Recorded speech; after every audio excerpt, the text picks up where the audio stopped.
Hello and welcome back to the shed. Today's episode we're going to be sharpening this crosscut saw. I've also done another video related to sharpening a rip cut saw, so if you're interested in that, take a look at that video. In this video we will be covering in depth the terms related to sharpening a crosscut saw and what angles and equipment are required before we start. Hope you enjoy. So what is a crosscut saw? Well, a crosscut saw is exactly as the name suggests. It is a handsaw sharpened for cutting across a board, usually used to dimension your boards. So a crosscut saw is sharpened from both sides of the plate to a point. So essentially a crosscut saw looks like a series of knives used to cut across the grain of the timber and sever the timbers as we cut. So now we're going to move on to the terms that relate to sharpening the crosscut saw. The first term we're going to look at is rake. Now rake is the angle on the front of the cutting tooth. I'll put a picture up here so you get a better understanding of what I'm talking about. But it is the angle on the front of the tooth from the point of the tooth to the gully of the tooth. So when we're sharpening a crosscut saw, we're using the triangular file. Now, a triangular file is an equilateral triangle, which means all the internal angles equal, you guessed it, 60 degrees. So when we're actually filing for a crosscut saw, we hold the file flat on the top. So the top part of the file is flat to the saw plate. Now, because we're flat to the saw plate, each tooth is getting evenly cut by half of the triangle. Therefore, the angle that is on the front of the tooth is 30 degrees. So the next term we're going to be talking about is FLEAM. Now, if any of you have seen the rip cut video, you'll know that we have zero FLEAM, which is 90 degrees across the plate. With a crosscut saw, this is different. What we do is it's usually somewhere between 20 to 25 degrees of FLEAM. Now, that is 20 to 25 degrees off, 90 degrees dead across the plate, which is zero FLEAM. So as we angle to our 20-25 degree FLEAM, the full angle across the top of the plate is 65 degrees if we're going with a 25 degree FLEAM. So at 65 degrees across the plate, we have 25 degree FLEAM on the front of the teeth. The third term we need to know about is set. And to do set, we use what's called a saw set that we have here. I'll go into a little more depth about the saw set a little bit later when we come to using it. But essentially what set is a bend in the tooth of the saw plate to make the cutting tip a little bit wider than the saw plate so the saw doesn't bind in the cut. So now we've done that, we're going to talk about the file. I mentioned that we use a triangular file. In this case, there's a lot of misinformation out there about triangular files. There's a lot of different terms, tapered, double extra tapered, slim, all of these. Really, you don't need to worry about that too much. To choose your file, the main thing you have to worry about is that the file is more than twice the height of the saw tooth.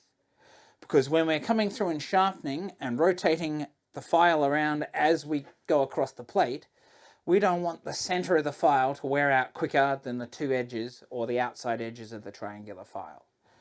Now, when it comes to a triangular file, a lot of people will tell you that it's a three-sided file. Well, it makes sense. It's a triangle, right? Well, in this case, that is not 100% accurate.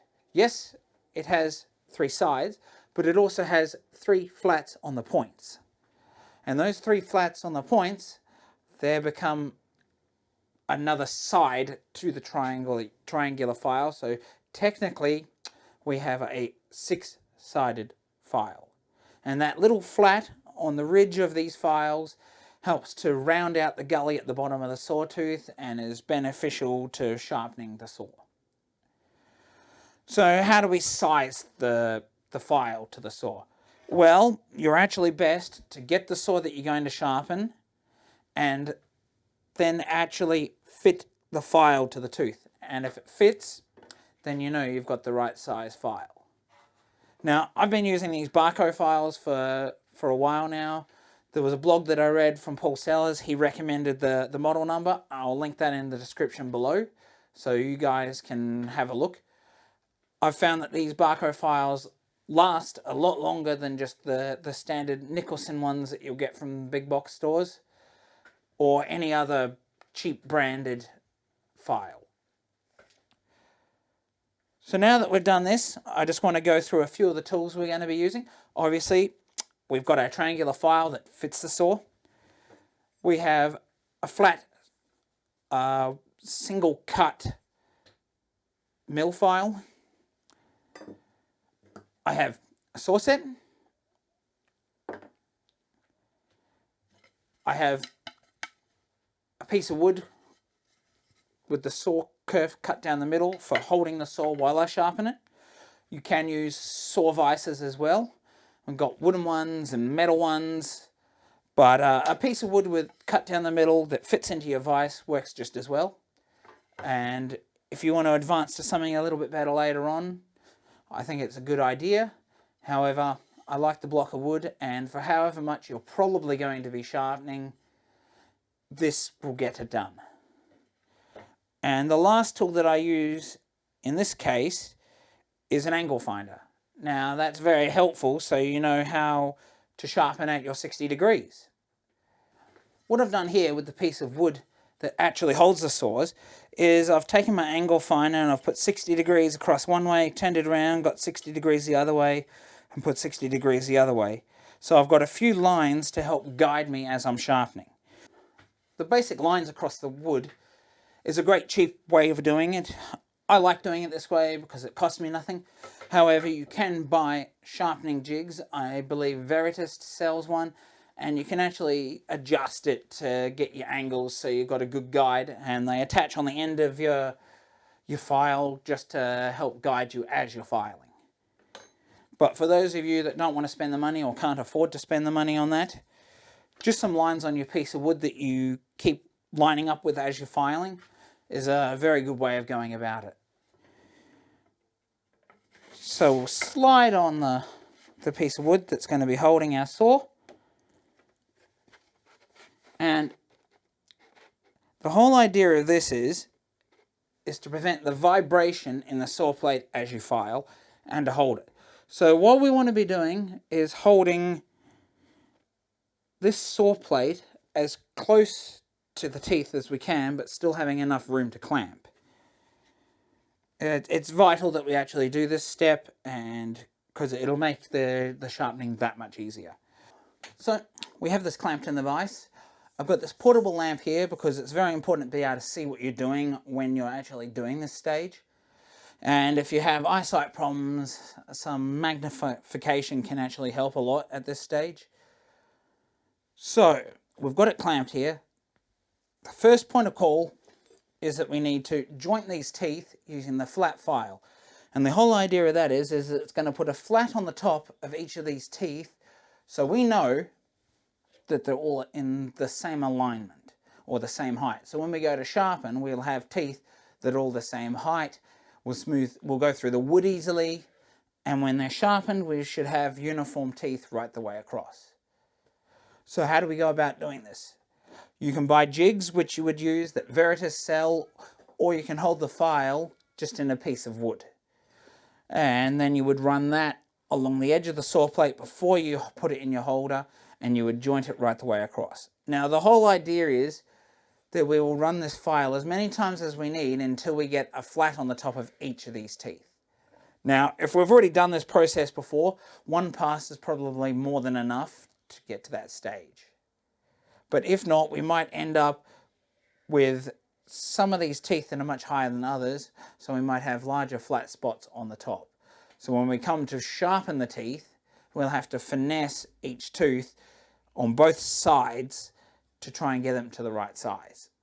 So the way I like to file is freehand. I hold it here and I use my fingers to support it like this, and then we run across like this, and we'll do it as many times as we need until we've got them all.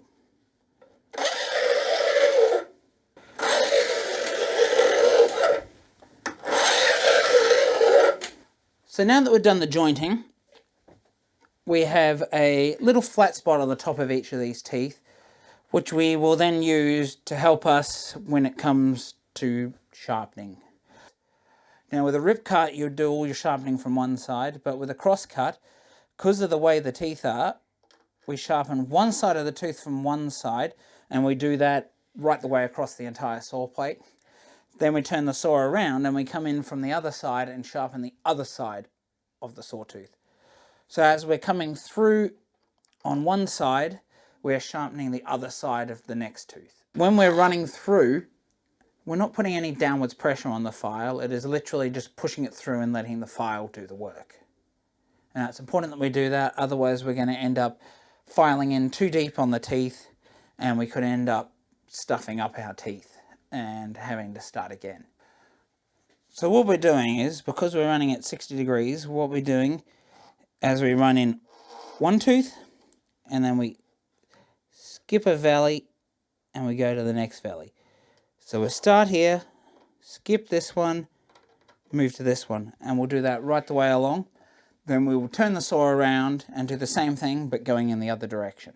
Try and keep my hands back like this. Normally I'd be up here just to support the front of it, but for the camera it's a bit difficult to see. So I'm going to come in here, try to line it up with what I've got here, and then we'll run through.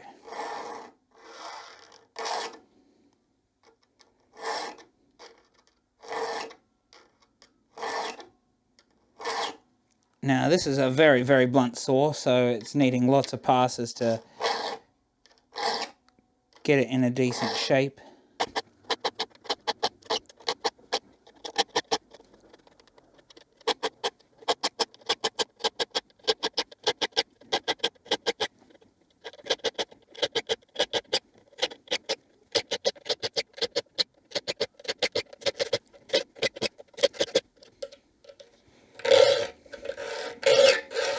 So now that we've done this, we've got to position ourselves to now come across on the angle this way. So we've got 60 degrees now that way after doing 60 degrees this way.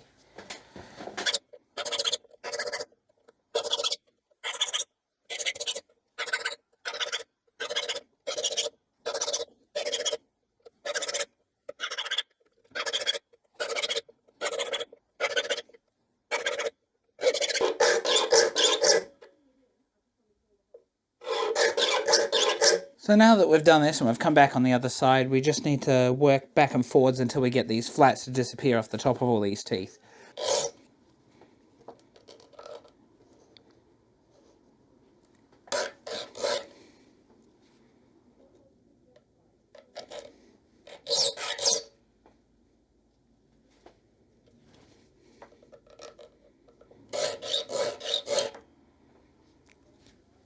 So now that we've finessed those saw teeth, we'll come in, we'll joint it once again and just do one pass on each of the teeth just to do the final sharpening.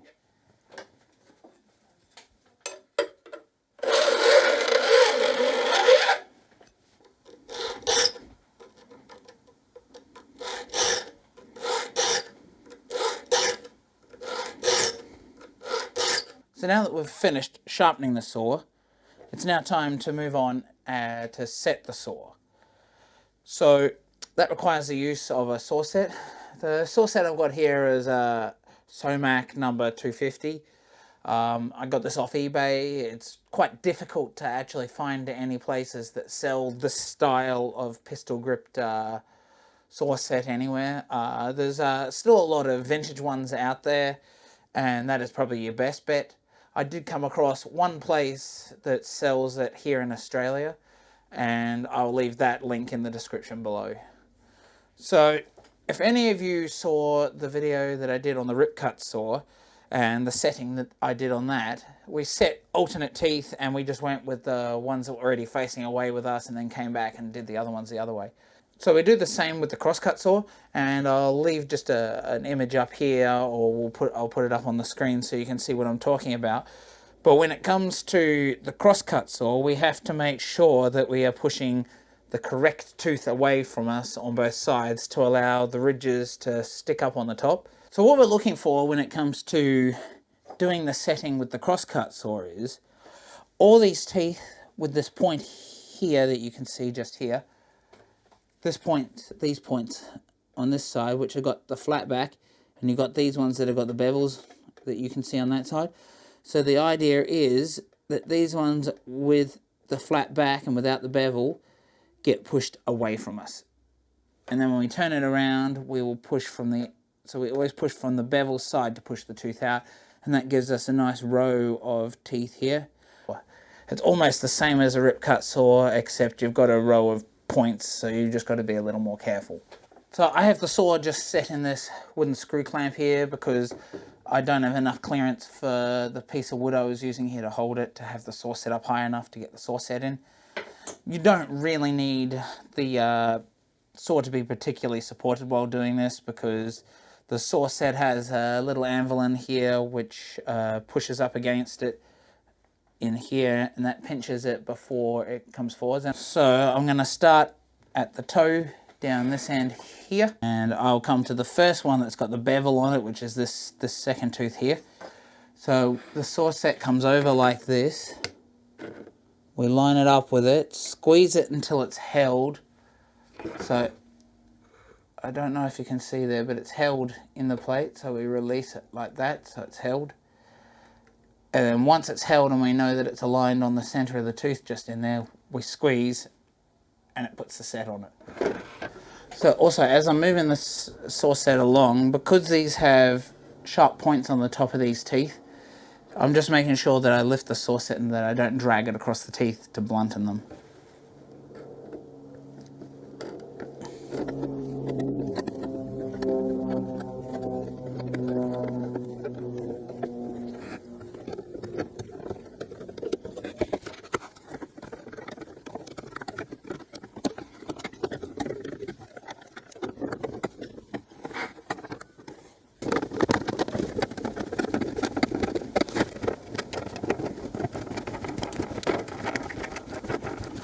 Now that I've done it this way, I'm going to turn it around and repeat the same process. So now we've finished sharpening and setting this saw, it's time to take it for a test.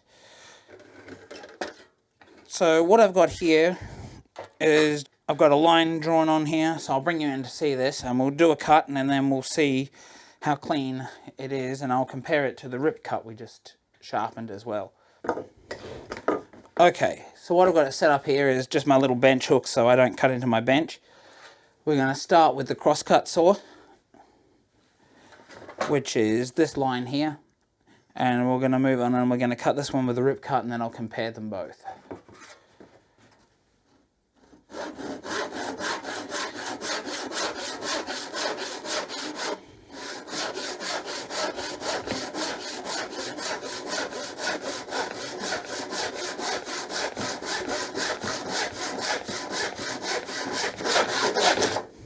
Now I'm going to go ahead and we'll use the rip cut that we did in the previous video.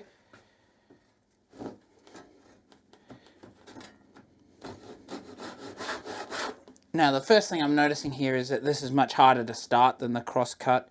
Yes, the crosscut is a little bit finer tooth pitch, but the rip cut has very aggressive teeth, so it's harder to start.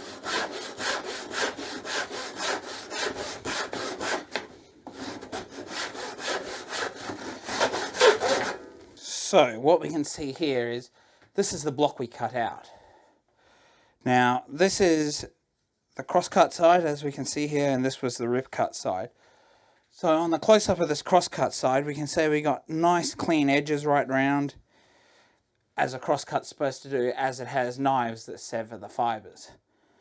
Now on the rip cut side here, we can see it's more chipped out on the sides here, and it's a much rougher cut because it's not designed to actually be used in that manner. So there you have it, folks. That's how you sharpen a crosscut saw, and you've seen the effects right here, the difference between a crosscut saw cutting across your timber and a rip cut saw. Thank you for watching. I hope you enjoyed the video. If you like what you saw in this video and would like to support me and allow me to continue making these great videos for you, please consider liking and subscribing and checking out my Facebook and Instagram pages. I also encourage you, if you have any questions related to the content in any of my videos, please leave it in the comments below and I'll try to get back to you. Thank you.